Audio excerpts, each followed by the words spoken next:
السلام علیکم YouTube family, میں ہوں پاکستان پنجاب سے اور آپ کے لیے لے کے آتی ہوں اپنے پنجابی لائف کی روٹین شیئر کرتی ہوں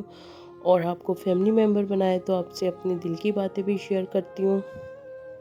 تو آج بھی بہت جو دل کے قریب کا دکھ ہے نا وہ آپ سے شیئر کروں گی، آپ کو بتاؤں گی کہ لائف میں ایسے ایسے انسان کے دکھ آتے ہیں کہ انسان کبھی سوچ بھی نہیں سکتا۔ جیسے لاسٹ ویڈیو میں نے آپ کو بتایا تھا کہ میں اپنے میرے ابو جو کہ اس دنیا میں نہیں رہے ان کا آپ کو بتاؤں گی، تو وہ دکھ آپ سے شیئر کروں گی۔ تو آج میں نے سوچا چلے بناتے ہیں آپ کو بتاتے ہیں۔ میرے ابو ماشاءاللہ سے کہ اتنے ویل مینٹین تھے کہ کبھی ہم سوچ بھی نہیں سکتے تھے کہ ابو ہمیں چھوڑ کے چلے جائیں گے۔ ابو ماشاءاللہ سے بالکل فٹ فاٹ، 63 ایئرز ابو کی ایج تھی، 63 برس کی عمر میں کہ ابو ہمیں چھوڑ گئے۔ اور وہ اتنی اچانک کوئی کہ بندہ ایک دم حیران ہو جاتا ہے کہ ابو کو شوگر کا آج سے کوئی 5 سال پہلے تھا ابو کو شوگر، اور اس کو ابو نے واک کرنے سے پرہیز، اتنا کوئی ٹف پرہیز کیا کہ شوگر آج تک میں نے نہیں سنا کبھی کسی کی ٹھیک ہو گئی۔ ابو بالکل فٹ فاٹ، دوبارہ سے میٹھا کھانے لگے، سب کچھ ابو نے اپنا کہ شوگر ٹھیک ہونے کے بعد پرہیز چھوڑ دیا۔ پھر ابو کو 2 سال پہلے ہیپاٹائٹس ہوا تھا، اس کا ابو نے کوئی اتنا اچھا ابو نے ماشاءاللہ سے اس کا پرہیز کیا، علاج کروایا کہ وہ بالکل ٹھیک ہو گیا تھا۔ تو ہمیں بھی یہ کہتے رہنا اپنا صحت کا خیال رکھیں، اور واک اور ایکسرسائز اور پش اپ، اب تک پش اپ لگانے انہوں نے، ایکسرسائز کرنی، جو کہ میں نے نہیں دیکھا اس ایج میں کوئی کرتا ہوگا۔ واک کر لے وہی کافی ہے، اور اتنے ینگ تھے، بہت زیادہ ینگ، کہ دیکھنے سے ہر کوئی ہمیں یہی کہتا تھا کہ آپ کے بھائی ہیں نہ کہ ابو۔ تو ابو ماشاءاللہ سے کہ سوچا بھی نہیں تھا، روٹین لائف تھی، کھانا کھانا کھایا، رات کو باتیں شاتیں کر کے سوئے۔ بہت صحت کا خیال رکھتے تھے، میری بھابھی کا، ان کے بچوں کا، بھائی کی ذمہ داری تھی، حالانکہ بھائی اور بھابھی اور بچوں کے، لیکن ابو نے خود سے اس کہتے نہیں میں ہی کروں گا، کہ کبھی یہ فیل نہ کرے کہ میرا بھائی ایک ہی ہے، کہ کبھی میرا بیٹا یہ نہ محسوس کرے کہ وہ اکیلا ہے۔ اور ابھی تک وہ کام پراپر کر رہے تھے، تو سب کچھ ذمہ داری اچھے سے نبھاتے تھے، سب کچھ کرتے تھے۔ انہوں نے جانا تھا فیصل آباد سے، اپنا لینے جا رہے تھے وہ شاپ کے لیے مال ادھر سے، تو گھر سے اچھے طریقے سے گئی ہے، بس یہی ہے کچھ دن پہلے سے لگایا ہوا تھا کہ اب میں تھک چکا ہوں، تو اب کہ جو میرے بھائی اس کو بولتے تھے اب تمہاری ہی ذمہ داری میں نے بنا دینی ہے، اور تم نے ہی اپنا کام کرنا ہے خود ذمہ داری سے ہر کام۔ تو بس، اور ہمیں کوئی طبیعت میں کوئی کسی چیز میں ہمیں تبدیلی نہیں نظر آئی، اور رپورٹس کروا رہے تھے، ہم 4 بہنیں، چاروں کی شادی ہو چکی ہے، اور بھائی جو ہے وہ ایک ہی ہے۔ بھابھی کو بول رہے تھے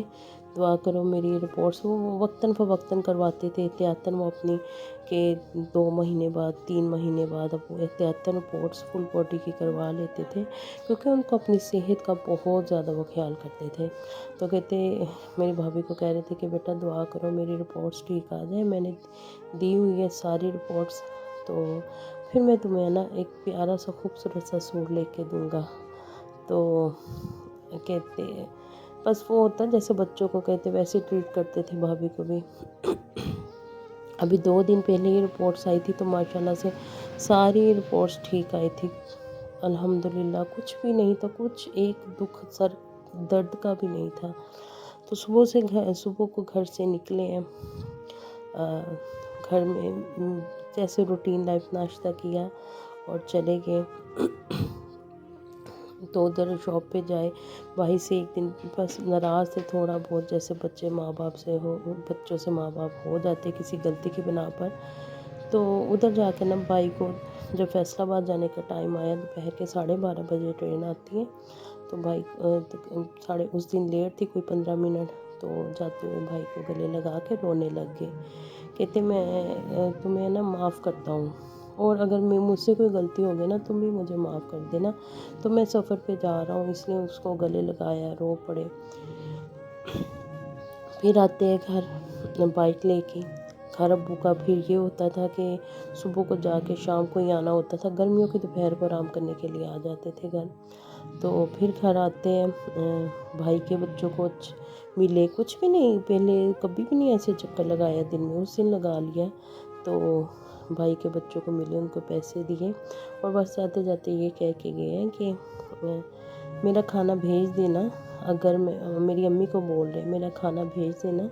ادھر، تو اگر تو میں ادھر ہی ہوا تو میں کھا لوں گا، اگر میں فیصل آباد چلے گیا تو پھر کوئی بات نہیں، لیکن احتیاطاً آپ لوگ بھیج دینا، اتنا بولا اور بائک لے کے نکل پڑے۔ بس وہ آخری چکر تھا۔ پھر اس کے بعد اسٹیشن پہ چلے گئے۔ ابھی ادھر سے کیونکہ ہماری جو جہاں اب لوگوں کی شاپ ہے ادھر چاچو کی سب کی ارد گرد کہ اپنے ہی بیٹھے ہوئے ہیں سب کو، پھر میری خالہ کے بیٹے کو کہہ رہے ہیں کہ دیکھو کتنا ٹائم رہ گیا، نیٹ پہ چیک کرو، تو اس نے بولا کہ طیب آپ کہ بس 10 منٹ میں ٹرین آنے والی ہے اسٹیشن پہ، تو اتنی کوئی جلدی بھاگے وہ، بس یہ کہ گھر سے نکل پڑے وہ۔ جب نکلے تو اس کے ٹھیک 10 منٹ بعد کہ ایک لڑکے کی کال آتی ہے، اور ایک لڑکا خود بھاگ کے آ رہا تھا کہ آپ کے ابو ادھر گر پڑے ہیں۔ بھائی نے بولا کہ شاید ویسے گرے ہو، چوٹ وغیرہ نہ لگ گئی ہو، بھاگ کے وہ دیکھنے کے، جب وہ دیکھنے کے تو میرے ابو کی جان نکل گئی تھی میرے ابو۔ تب پھر بھائی نے چاچو لوگوں کو سارے پیچھے جا چکے تھے، انہوں نے فوری سے اٹھایا، ان کا 1122 والے خود پہنچے ہوئے تھے ادھر، چیک کر رہے تھے، تو انہوں نے کہا کہ ان کی ڈیتھ ہو چکی ہے، تو انہوں نے اٹھایا، بھائی نے، چاچوؤں نے ان کو گاڑی میں لٹایا اور ہاسپٹل لے گئے۔ ہاسپٹل والوں نے بس یہی بتایا کہ ان کا دل بند ہو گیا۔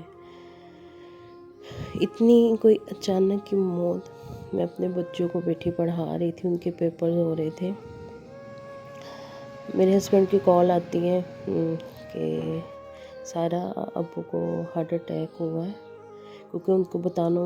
جس نے بتایا تو اس نے یہی بتایا اچانک سے کہ اتنی جلدی موت کی خبر انسان کا ایک دم سے، وہ بھی جو بالکل انسان اپنی صحت کا خیال رکھنے والا ہے، مینٹین رہنے والا ہے، تو ان کی کال آتی ہے، کہتے سائرہ ابو کو ہارٹ اٹیک ہو چکا ہے۔ میں رونے لگی اونچی اونچی، میں اور میری بہن ہم ایک ہی گھر میں ہوتے ہیں، میں اتنا رو رہی تھی کہ 1 منٹ کے اندر ہی دوبارہ میرے ہسبینڈ کی کال آتی ہے اور بولتے ہیں کہ ابو کی ڈیتھ ہو چکی ہے۔ یہ بات کوئی اتنی دل دکھا، میں کہتی ہوں بالکل اس ٹائم پہ دنیا ہی چینج ہو گئی تھی، ایک یہ سننے سے کہ میرے ابو اس دنیا میں نہیں رہے، ایک لائف ہی چینج ہو گئی ایک دم سے۔ ایسے لگ رہا تھا کہ جیسے ہم اپنی دنیا میں اکیلے پھر رہے ہیں، اکیلے گھوم رہے ہیں،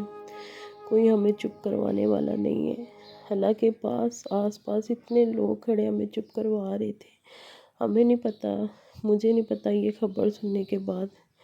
میرے بچے بتا رہے کہ مما آپ گر گئے تھے، اٹھایا، کہتا میں نے آپ کو صوفے پہ بٹھایا، جب پھر بھی کوئی 10-15 منٹ اپنے آپ کو سمجھانے میں لگے، پھر پاس ہی ہے اب لوگوں کا گھر، تو ہم ادھر گئے، مجھے دیکھ کے بھی نہیں یقین ہو رہا تھا، اور آج تک نہیں ہوا کہ اب وہ دنیا میں نہیں ہے۔ اور اب ہم نے کبھی لیٹے ہوئے چارپائی پہ دیکھا نہیں تھا، وہ ماشاءاللہ سے اتنے ایکٹیو تھے۔ اس دن میں پاس نہیں بیٹھ رہی تھی اپنے ابو کے، کیونکہ مجھے نہیں لگ رہا تھا کہ میرے ابو اس دنیا میں نہیں ہے، مجھے یہ لگ رہا تھا میرے ابو آرام کر رہے ہیں، وہ سو رہے ہیں۔ ابو کے فوت ہونے سے پہلے میں نے خواب 1-1.5 منتھ پہلے خواب میں بھی دیکھا تھا میرے ابو اس دنیا میں نہیں ہے، لیکن پھر میں نے کہا کہ نئی زندگی بڑھتی ہے۔ پھر میں نے دیکھا کہ میری جو کچن کی چھت ہے وہ ٹوٹ گئی ہے، پھر میں نے تعبیر دیکھی تو اس کی اچھی نہیں تھی، مجھے بس یہ تھا میری زندگی جو بدل